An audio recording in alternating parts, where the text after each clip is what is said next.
या ठिकाणी एक बाहेरच्या व्यक्तीने एक चुकीचं स्टेटस ठेवल्यामुळे आणि त्या ठिकाणी कुठल्या तरी पुजाऱ्याने बलात्कार केला वगैरे अशा प्रकारचं काहीतरी स्टेटस ठेवल्यामुळे तणाव निर्माण झाला आणि लोक रस्त्यावर आले. जमावाला पांगवण्याकरता काही प्रमाणात लाठीचार्ज देखील करावा लागला. पण आता परिस्थिती नियंत्रणामध्ये आहे.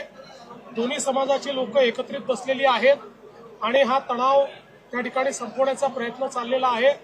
मात्र अशा प्रकारे जाणीवपूर्वक काही लोक तणाव निर्माण झाला पाहिजे अशा प्रकारचे स्टेटस ठेवून किंवा तशा प्रकारच्या घटना या घडवताना त्या ठिकाणी पाहायला मिळतात.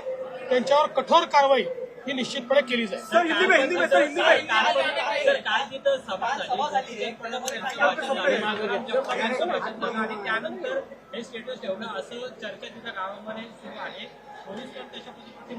असं आहे, मला एक सांगा की सभा झाल्यानंतर असं स्टेटस ठेवण्याची मुभा दिली आहे का कोणाला? अशा प्रकारे चुकीच्या पद्धतीनं एखाद्या धर्मावर किंवा त्या धर्म अवलंब करणाऱ्यांवर अशी टीका करण्याचे कुणाला या ठिकाणी अधिकार नाही आहेत. त्यामुळे सभेचा आणि याचा संबंध जोडण्याचं काही कारण नाही आहे. आणि सभा झाली म्हणून आम्ही असं केलं जर असं कोणी म्हणत असेल तर हे सहन केलं जाणार नाही.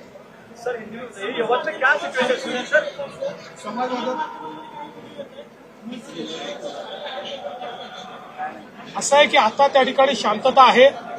आता हे व्हिडिओ नेमके तिथले आहेत की बाहेरचे आहेत हेही बघावं लागेल. अनेक वेळा अशा परिस्थितीमध्ये आपण मागे देखील पाहिला डॉक्टर्ड व्हिडिओ, बाहेरचे व्हिडिओज हे देखील दाखवले जातात.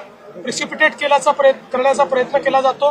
त्यामुळे या सगळ्या गोष्टीची त्या ठिकाणी चौकशी केली जाते. आपण काय आवाहन कराल?